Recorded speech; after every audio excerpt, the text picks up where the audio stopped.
What's good, everyone? It's Steve from Sneaker Tech Talk, back with another video today. For today's video, we will be doing the performance review of the Jordan Zion 4. So without further ado, let's get into it.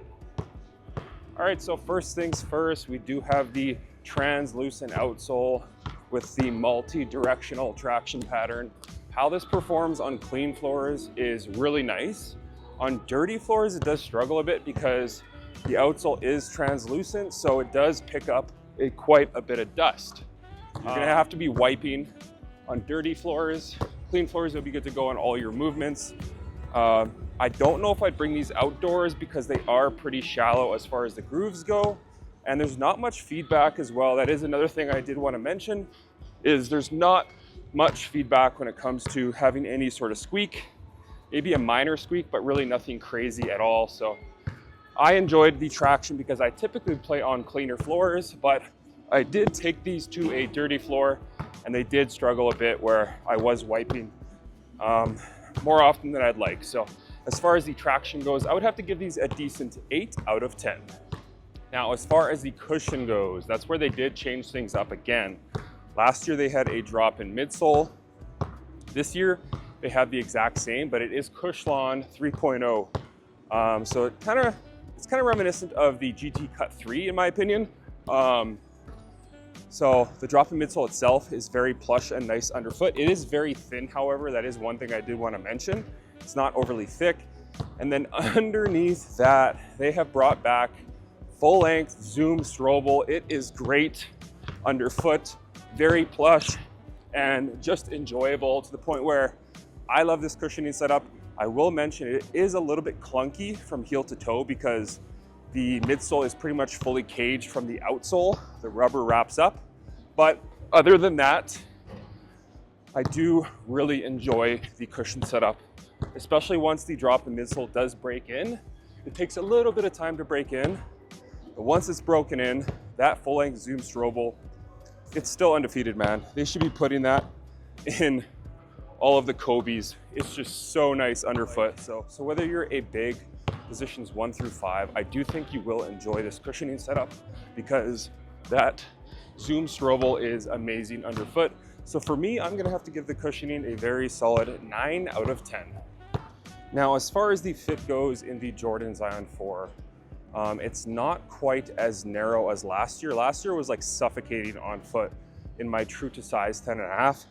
This year it is a lot wider through the midfoot, but in the toe it does slant inwards on both shoes, obviously, to the point where it is a little bit narrow still. But my initial wear for like the first hour or two, it was pretty painful in the forefoot. So that is one thing I do want to mention is if you are a wide footer, I would go up half a size.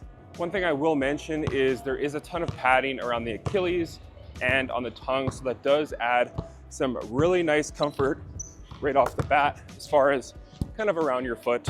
But for me, you know, I have a pretty narrow foot and I stuck true to size with size 10.5 and it was still pretty narrow. So again, wide footers, I would definitely go up half a size and you should be good to go. If you can try these on, that's always my recommendation, is try them on in store, see how they fit your foot. But for me, as far as the fit goes on the Jordan Zion 4, I'm gonna have to give them a decent 7.5 out of 10. I just think they need to widen the shoe up just a little bit so it can fit more foot shapes and sizes. Overall, it is a decent hoop shoe in my opinion. So as far as the materials go, again, this shoe retails for 140 USD. You're really getting nothing premium on foot. It's really nothing special, but they do have a little bit of kind of suede around the heel counter, wrapping around the toe. Also on the toe and wrapping around the side of the shoe is kind of a fuse panel for extra durability and support on this shoe. Obviously Zion's a huge player, so he needs a pretty durable shoe, although he wears probably a new pair every game. And then wrapping up the tongue, you do have some mesh material to add some extra breathability on this hoop shoe, because on the side panels, there's really not a ton of panels that are open for breathability.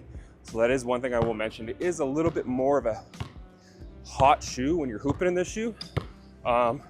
So just wanted to mention that. But Overall, the materials aren't bad. I think they're gonna be pretty durable. They don't take very long to break in. Again, indoor and outdoors, you should be good to go in the Jordan Zion 4. So as far as the materials go, I'm gonna give these an 8 out of 10. And then as far as the support goes on this model right here, it is a very supportive basketball shoe. At the back of the shoe, you do have a TPU internal heel counter. On the side, you do have a plastic plate with that window where you can kind of see the drop-in midsole peeking through.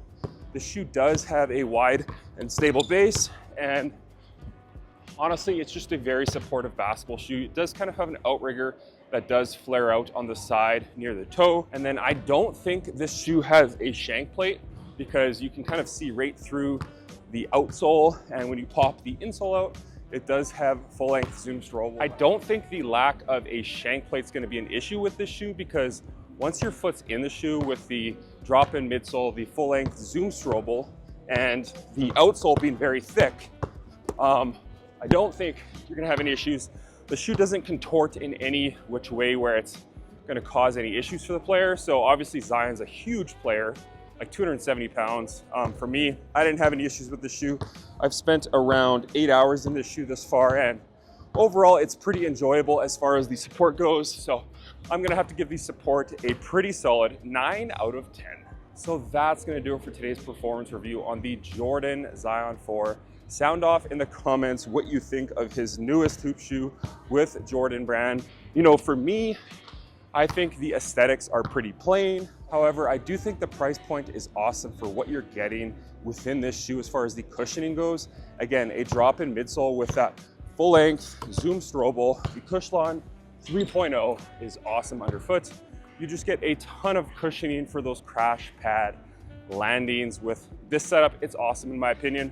The traction is decent. The materials are pretty cheap. The support is great. And again, the fit is pretty snug in the forefoot especially. So for me, this is a decent shoe. Would I pick up this shoe at the retail price point of $140? I don't think so. I do think I would wait for these to go on sale unless there is a colorway that you really want. But all things considered, I do like this shoe better than last year's model.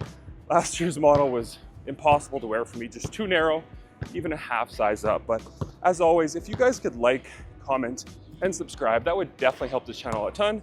And check out my Instagram over at Sneaker Tech Talk, as it is an extension of my YouTube channel with all my pickups, basketball footage, and nostalgia as a whole. As always, thanks for watching today's video, and until next time, peace. Yeah, look, I'm in line with the stars, I'm in sync with the earth. 10 toes deep, flower child from the turf. I never switch sides, like even when I die, I'ma ride for the squad, let her ties in the hearse. I've been on a vibe, kinda hard to describe. I'm in between, I'm good and it's fine, but I'm tired of the grind. Then I come alive in the night to realize I'm in the middle.